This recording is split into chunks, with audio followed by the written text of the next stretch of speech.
చంద్రబాబు ఎన్నికల ప్రచారంపై మరింత సమాచారం మా ప్రతినిధి శ్రీనివాస్ అందిస్తారు. శ్రీనివాస్,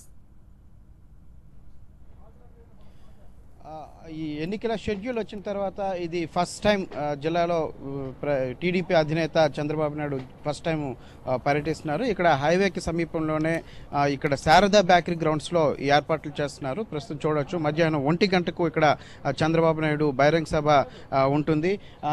మీ భవిష్యత్తు నా బాధ్యత అనే పేరిట ఈ కార్యక్రమాన్ని నిర్వహిస్తున్నారు. ప్రధానంగా బూత్ కమిటీ అంటే క్షేత్రస్థాయిలో ఉండేటువంటి బూత్ కమిటీ సభ్యులు మొదలుకొని జిల్లాకు సంబంధించినటువంటి అగ్రనాయకుల వరకు కూడా అందరూ కూడా ఇక్కడ హాజరవుతున్నారు. వాళ్ళకి ఒక దిశను చంద్రబాబు నాయుడు నిర్దేశించబోతున్నారు. అదేవిధంగా ఈ 5 ఏళ్ల కాలంలో సంక్షేమ పథకాలు, అభివృద్ధి కార్యక్రమాల గురించి కూడా చంద్రబాబు నాయుడు వివరించనున్నారు. దీనికి సంబంధించి మనతో మాట్లాడడానికి టీడీపీ నేత కాకి గోవర్ధన్ రెడ్డి ఉన్నారు. ఆయన అడిగి మరిన్ని వివరాలు తెలుసుకుందాం. సార్ చెప్పండి, ఎలా ఉంది ఈరోజు, ఎన్ని గంటలకు స్టార్ట్ అవుతుంది ఏంటి?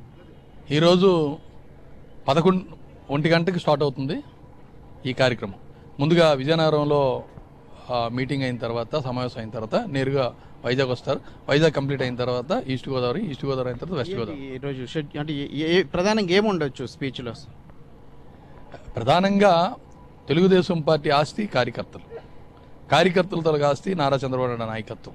కాబట్టి ఈ రెండింటినీ మేళవించుకొని ఎన్నికల సమరానికి తెలుగుదేశం పార్టీ సైన్యాన్ని, ఈ రాష్ట్రంలో 70 లక్షల తెలుగుదేశం పార్టీ సభ్యత్వం ఉన్న సైన్యాన్ని, అలాగే సేమ్ టైం క్రియాశీలకంగా నిరంతరం గ్రామ స్థాయి నుంచి జిల్లా స్థాయి వరకు, రాష్ట్ర స్థాయి వరకు తెలుగుదేశం పార్టీ సభ్యత్వం తీసుకున్న ప్రతి కార్యకర్త ఈ రాష్ట్రంలో ఉన్న పేదవాళ్ళ కోసం, సమాజం పట్ల అంకితభావంతో సమాజ సేవే పరమావధిగా భావించి పనిచేస్తున్న తెలుగుదేశం పార్టీ నాయకుల్ని, కార్యకర్తల్ని ఎన్నికల సమరానికి సిద్ధం చేయడానికి ప్రధానంగా ఈ సమావేశం. అంటే ఈ విశాఖకు సంబంధించి చూసుకున్నట్లయితే అటు అనకాపల్లి, ఈ విధంగా ఇది విశాఖ ఎంపీ, అనకాపల్లి ఎంపీతో పాటు జిల్లాలో ఇంకా 5 అసెంబ్లీ స్థానాలకు కూడా ఇంకా అభ్యర్థులను ఖరారు చేయాల్సిన అవసరం ఉంది.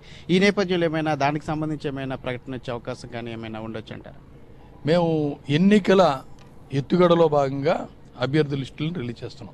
ఈ రాష్ట్రంలో మొట్టమొదటిసారిగా తొలి విడత 126 మందిని రిలీజ్ చేసాం. నిన్న కొంతమందిని రిలీజ్ చేసాం. ఎన్నికల ఎత్తుగడలో భాగంగానే మేము రిలీజ్ చేస్తున్నాం తప్ప 175 మంది అసెంబ్లీ స్థానాలు అభ్యర్థులు, 25 మంది పార్లమెంట్ అభ్యర్థులు తెలుగుదేశం పార్టీ లిస్టు చేతిలో పెట్టుకొని చంద్రబాబు నాయుడు గారు ఉన్నారు. అక్కడ జరుగుతున్న ఈ రాష్ట్రంలో ఉన్న రాజకీయ పరిస్థితులను బట్టి ఎత్తుగడలో భాగంగానే మేము లిస్టులని దశల వారీగా రిలీజ్ చేస్తున్నాం. మొత్తానికైతే మధ్యాహ్నం 1 గంటకు చంద్రబాబు నాయుడు ఇక్కడికి చేరుకుంటారు. మధ్యాహ్నం 2:30 వరకు ఇక్కడే సభను నిర్వహించి అనంతరం అతను కాకినాడకు వెళ్తారని చెప్తున్నారు. ఏదేమైనప్పటికీ కూడా అవతల పార్టీల ఎత్తుగడల నేపథ్యంలోనే కొంత వరకు పెండింగ్లో ఉంచారు సీట్లు. అవి కూడా సమయం వచ్చినప్పుడు వాటిని ప్రకటిస్తారని చెప్పి టీడీపీ నాయకులు కూడా తెలియజేస్తున్నారు. రైట్ శ్రీనివాస్.